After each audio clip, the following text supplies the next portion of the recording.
Happy Monday morning, YouTube. Here's a quick update on what's going on with my 125 transmission. As I said before, my car had a limited slip differential and a 342 axle ratio. Here is a disassembled limited slip. You can see it's got the plates here, and the springs that preload everything. And here is the side gears. And if you look, that's actually a little clutch disc. It's a spacer and also a clutch disc. And this one, it's destroyed. Look at it. I believe the guy who made this told me the original run was carbon fiber clutches and the new ones are copper or bronze. I think the bronze, he said. I have a new limited slip diff for it. I am probably not going to use it because the only negative I found with this thing was at full throttle, after you get past like 50 or 60, the car would kind of veer left and veer right. I'm not sure if it's dips in the road were pulling it because, you know, both tires were pulling the car, but it's just a weird sensation. I never really liked it. I mean, it could be because the limited slip was junk, but as far as I remember, it did it from day one, and I'm sure this thing was fine for a while. So I was gonna go back in with the original open diff. You know, I don't need 342s anymore. I'm not gonna race the car like I used to. I'm not looking for the ultimate ET like I used to be. It went 13.6 at 101 with all the hypo shit on it. It went 13.6 at 90, say 99, 98.9 I think it was, with a minimum of modifications. So to me, I picked up like 30 horse maybe. Difference between 99 and 101 is what? 101? Yeah, 30 horsepower. Every mile an hour was 10 horsepower basically. So it was about 30 horse, which was probably the bigger throttle body and the computer tuning.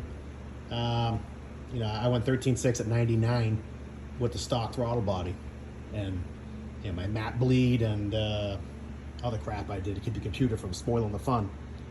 After it was tuned with the bigger throttle body, it went 101. So I went the same ET because I couldn't get it to come out of the hole. You know, in the old days, it would spin like crazy with the 342s, the limited slip, all the modifications, and my modified converter. It would not come out. I couldn't build more than, I think, 0 boost. Maybe I got a pound if I was lucky. It just came out like a dog. So I think this converter is junk. It's a modified converter. It was done locally by someone my transmission builder knew who modified converters. I'd have to cut it open and see what's up, but the stock converter, it was all I could do to come out without roasting the tire for, you know, 50 feet, 60 feet.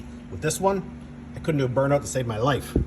So I think something is wrong with that. Otherwise, and maybe I had the cam timing messed up. I doubt it. I mean, I went over it 10 times. I can't believe I screwed up, but it's possible. Maybe I'm a moron. I don't know. So anyway, I was gonna go back in with the open dip and the 318 axle. That way I can cruise in the highway at, you know, super, you know, bonsai speed again. I mean, not kidding, of course, but you know, there's a big difference between 318 and 342. You know, one of the things, it sounds stupid, some of you young guys may watch this and say, oh dude, you're a pussy. You know, this car used to get 22, 24 miles a gallon city highway, and after I had all this hypo crap done to it, I was hard pressed to get 17 out of it. I mean, I murdered the gas mileage, which again, could have been tuning, could have been me just beating on it, but once I went back to the stock chip, stock injectors, it went again to 22, 23 miles of the gallon. So it's, you know, again, I'm not looking for a super gas mileage car. If I was, I'd buy a Prius, but it tells you something is wrong. You know, if you ruin the gas mileage and the car isn't much faster, something is wrong. It's just too fat or timing's too retarded, something like that. You did something wrong. So that's when you got to go back to basics. Say, okay, where did I mess up? But anyway, that's a conversation for a different time. So I figured you get a kick out of seeing the posi, or the limited slip, whatever you want to call it. In my day, they call it a posi. Nowadays, they call it limited slip, as opposed to the open. I have to change this gear here, which I'm guessing is the governor drive gear. I got to press it off, I guess. Press it back on this guy. And that's it. You know, I'm still messing with crap. I mean, the first thing you put back in, I believe, is the final drive, so I have to get it set up so I can reassemble the transmission. I have all my parts in the box. I have a new drum. Actually, it's over there in the box. My drum was machined. I think I videoed that. I had my machinist, my buddy Herbie. He machined it down for me. It wasn't flat. It was dished out and warped in 2 different planes, which sucks. But what worries me is if you measure the OD, it's like, I think it was 5-inch 422, I think, at the minimum, to 5-inch 427 at its fattest point. So we machined it down 7 thousandths to get it perfectly flat. I mean, it's still got a little whoop in it, but I don't want to go any further than that. So it's about 421, 4-inch 521, I think, OD now. I think that was the number. But anyway, a brand new stock one I bought in this box measures like, you know, well, mine was like 27 at the fattest point. This one measures like 35 or 37, so it's substantially larger. Problem is, this one doesn't fit my car. There was a change in '85. They went to a different offset for the clutches. They moved them like 50 thousandths. This slit right here for the snap ring, and the bottom slit for the bottom snap ring. So I bought this one for 20 bucks on eBay. It's brand new, and the part number has 2 different part numbers in the box. One is the 84 and earlier, and one is the 85 and earlier. And naturally, it's the 84 and earlier, so I can't use it. The spacing between these 2 snap rings is different. And they tell you in the book, the difference is the chamfer. Yeah, good luck finding the chamfer. It looks to me like it's this little divot right here. I don't know if I get my camera in close, but see that little tiny divot right there? That's like it. This one doesn't, the other one doesn't have it. So I bought another brand new one. It's in here in the wrapper.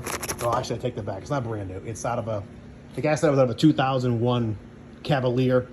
As far as I know, they didn't make the 3T40, 3T40 125s in 2001. I think 99 or 2000 was last year, but regardless. That one's in really nice shape, but I have to measure it to see what the OD of that one is. It seems to have about a 1,000 whoop in it. You know, I checked it with a square and a feeler gauge. It seems like about 1,000th warp in it, which is, would take that out like nothing. I want it smooth and flat. So I want to go measure it at his machine shop. I don't have a caliper that goes that large. If that one is around the same OD as this one, I'm going to use that. It's bigger than this one. I mean, two things. You have to snug up the band on the drum, which you can do. You just change the pin length, whatever, weld on the pin, whatever. But it just makes me nervous that it was already a little undersized. Now it's a little more undersized. It'll probably be fine. I mean, this thing is, that's pretty big. It's not quite 3/16, but it's a pretty big drum. I just would rather, you know, have the fattest one in there I could get that's nice and flat. So I'll take a ride over his house today after lunch. I'm off today. You know, it's a vacation day, so don't think that I just live in my garage and I don't go to work. Yes, I do have a job. I do work, so that's how I finance all the stupid crap I do. So anyway, here's my latest video. Hope you learned something from it. I will talk to you later.